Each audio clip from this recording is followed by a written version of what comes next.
making our rounds in the Metro Detroit area. Now I'm gonna take you to Birmingham, Michigan, to one of the best burger spots at Hunter House Burgers. Come on in.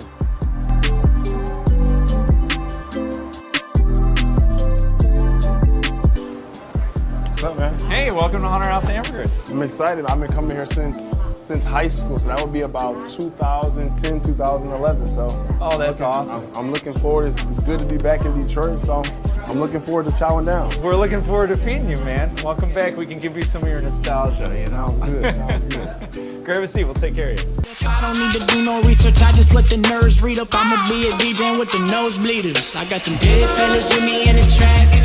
Got bones in my bag, yeah, in the back. All my dead fellas, where you at? I've been out here getting racks, you can check the road map. Down with my dead fellas in the trap. Got bones in my bag, yeah, in the back. All my dead fellas, where you at? I've been out here getting racks, you can check the. This is where the magic happens. We start with fresh ground beef, comes every single day, and we put patties down. Caramelized onions go on top, sweet onions, we smash them into the meat and turn them over, and that caramelizes them up. Slice of cheese, and then the bun goes on top. And when we put the bun on top, it steams the bun out. So simple ingredients, only 4 ingredients in a cheeseburger, but there's beauty in simplicity. So much flavor. You know? Yeah, it's enough flavor. How many burgers would you say that you guys turn a day, or on like a busy day? On an average day, we'll probably burn 1,200 patties of beef. Wow. That come through this store. So on a Saturday or on a Sunday, we could probably do a lot more. So this is our record board. There's a lot more than this that we just can't even fit on the wall, but if you can impress the staff, you can get on the record board. So you'll notice some people, like this person was a vegetarian, but they decided to eat a burger, they get on the record wall. One of the most fun ones is a family competition between a brother and his little brother, and he set a record for himself in 2009, 21 hamburgers. Wow. Then he beat it the next year on the same day, 25 double hamburgers and 50 patties of meat. His little brother tried to beat him about 10 years later, but came far short of that. So do people kind of come intentionally in here to set records, or is it kind of a thing where it's like maybe they see it on the wall and say, okay, like I may want to do that, or like how does that come about? They see it on the wall and they say, what can I do to impress? Okay. Another slept-on staple is the chili. I'm a chili fries kind of guy. Sometimes if I'm feeling a little saucy, I'll throw some cheese on there, but I just go with the chili, the fries, and the ketchup. Hey, Ellen. Long time no see. It was good, Good to see you, man. Good to see you as Thanks well. for having me. Oh, no problem. It's always funny because it's like, I'm like, okay, like, I don't know if I should say, if I should say Dan, DG, Mr. Giesling.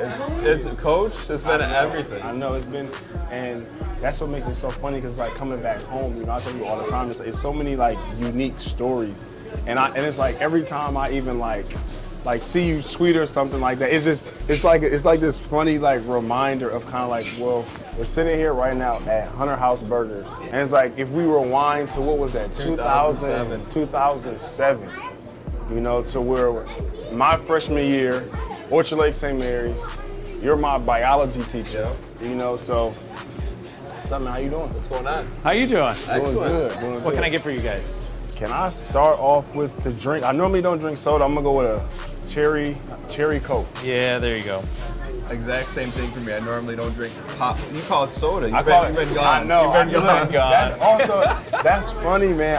For me, going to school kind of the northeast area, now I call it soda because everybody's like, when I say pop, it's like They look at you. they look at me funny, you know. So Yeah. I'm a soda guy now, though. I'll have a water and a cherry Coke. You got it. Thank you. Anything to eat? Yeah, I'll go with. Let me do 2 cheeseburgers. You want doubles, right? 2 double cheeseburgers. You know, I'm gonna do singles. You got it. I'm gonna do 2 single cheeseburgers and an order of chili fries. Excuse me. Got it. I'm gonna do a double cheeseburger and then your tot special. Whatever way you're like, all right, this is how we do our tots that you need to try. All right. That's what I want to do. I got you. I played football, wasn't near, I wasn't very good. But as you know, like football, it's like when the season comes around, you need to be doing it. Well, when I went to college and I wasn't playing, I'm like, something's off. So I went and volunteered with Michigan State football for 4 years. So instead of getting in trouble partying in college, I like spent all my time there, like making coffee, running copies, whatever the coaches said. So after doing that for 4 years, I learned a ton of ball, and then I became a graduate assistant coach, which Where do you feel like your kind of love for the game of football kind of came from? it's funny, to me it really has nothing to do with football. It has to do with everything that comes with it. You know, I mean, you know what it's like at St. Mary's. There's nothing else that I've experienced where you're around a group of guys that are giving up everything for one collective goal. And it sounds kind of hokey, but it's like even now, the reason I coach is two reasons. One, because the kids, but two, it's like you're working with grown men who all got families and are doing stuff, but you're trying to accomplish something together. And it's really special, and I know you've experienced the same thing. Definitely, and it's funny because it's like the even for me having an in-house rivalry of Michigan State, Penn State. You know, it's always funny. I tell my sister all the time.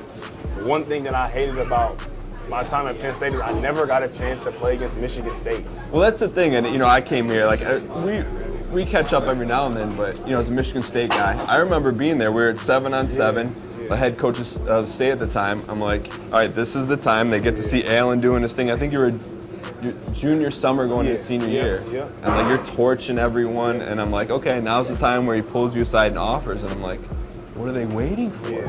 I mean, like, for you, how come that you never considered in-state anywhere? Were they just too late? I think the biggest thing for me was one, Michigan State, at the time Coach D'Antonio was there, they were so adamant about me playing defense. Which, to your credit, you were a heck of a safety. And it was like, for me, but it was like one of those things where it's like, I knew my calling was going to be receiver. Yeah. It just was far more natural to me. I understood the position, and I understood kind of like, okay, like what I needed to do to get better in that.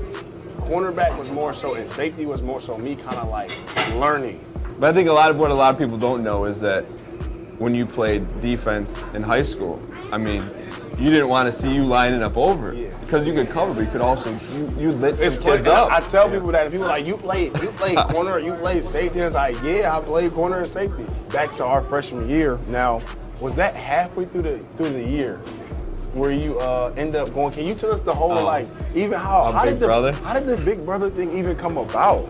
So like on the sneak, I'd been like applying on Big Brother. It took me 4 years to get on. So back in the day, like now you just send an MP4. I would like send in like VHS tapes, and they would like casting would review it. So it took me 4 years to get on. So after that season, that summer, going into your sophomore year, they're like, hey, you want to go? And I remember sitting down with the headmaster at the time, and my concern was like, I wanted to keep my job, you know, as a teacher, because I loved it. So he's like, yeah, go. So I get cast on Big Brother, and I've been like a lifelong fan of the game, and like, I'm like, okay, like, I'm just excited to be there. And I'm like, when I got there, I'm looking around, I'm like, man, I'm in trouble. Like, really? Yeah. Oh, my first day, I'm like scared. I would never even know about the show Big Brother if you were never on it. So can you kind of like explain, like to kind of like how I guess the purpose of the show or the meaning behind the show, and then how you win? Yeah. And you won, which is even crazier. Yeah, it's pretty wild. So most people are familiar with Survivor. There's 12, 15 people competing. You know, you win challenges, you vote people out, and you win money at the end. And so like I'm from Dearborn, humble beginnings. I'm like, man, I got a chance to win $500,000. I love Survivor, but like I'm 5'9" and I'm not super athletic. The difference between Survivor and Big Brother, it happens in a house. So there's a lot less like physical things. The twist is though, like you're locked in there, so you don't talk to your family, friends. There's no email, no phone.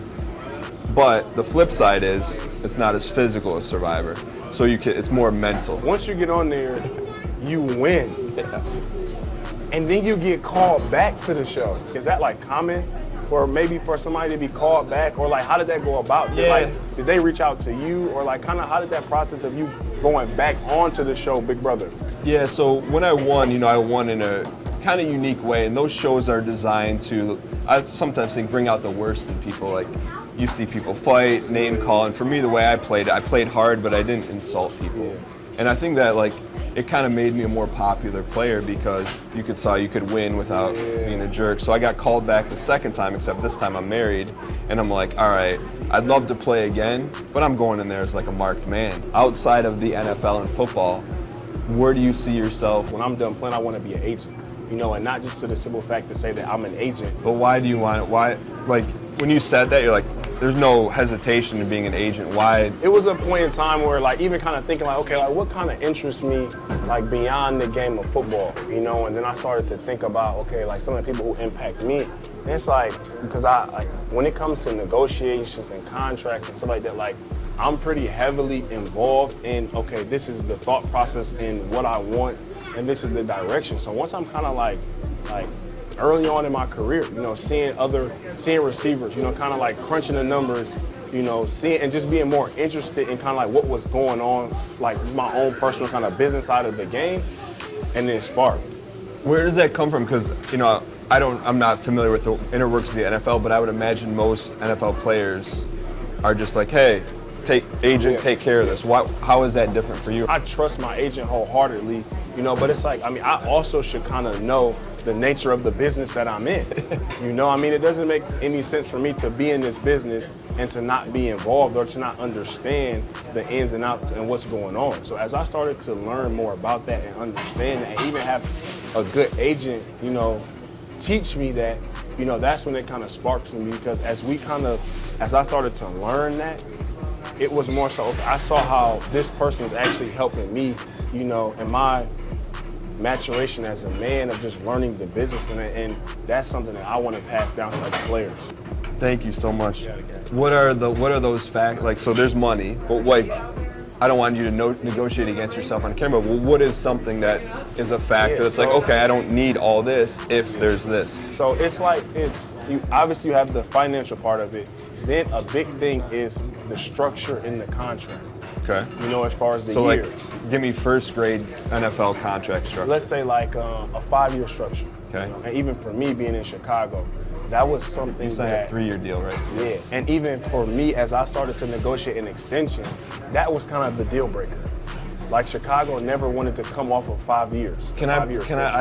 Is it weird for you that, like, someone can Google, hey, Allen Robinson's contract, or are you just like, whatever? It is. How you guys doing? Everything good? Excellent. Amazing. Yeah. You like those tots? You want a tot special? No, that's perfect. This is right, amazing. awesome. What would you say is your most ordered thing on the menu? Chili fries, man. Chili fries. Just like what you got. 2 cheeseburgers and a chili fry. That's pretty standard. What's the most, like, off the menu avant-garde thing that you like here? So, like, yeah, everyone's gonna come here and get this. Like, do you have like a special that you're like, this is mine, or you go back there and flip it yourself? I like our standard, honestly. Really? I just eat 2 double cheeseburgers and chili fry all day long. We play with a lot of things. I know. I don't know what's wrong with me, but I can eat. So I eat like at least a dozen burgers a week, and I can make it through. Yeah. And you were saying that this particular Hunter House Burgers has been around for how many years? This is our 70th year. We're built in 1952. So yeah, they laid the foundation in '52. They built this little store, and they've operated ever since. My family's the 3rd family to own it. They bought it in the 80s, so it's been like literally our family's been running it since before I was born. So like I learned to eat, you know, off the floor here basically. It's crazy because I was saying like it speaks volumes to how an establishment can stay open through like the recession and how it was hit hard, and even like the pandemic. Yeah. You know, and you were kind of talking about how the pandemic affected. Oh yeah, it was hard. I mean, from you know, running a business where all of a sudden like your volume drops in half. How do you pay your staff? How do you stay open? What do you attribute like the one factor on why you made it through? I think longevity. I mean, we've like you, man. Just generations of people who come back. They've been here when they're a kid.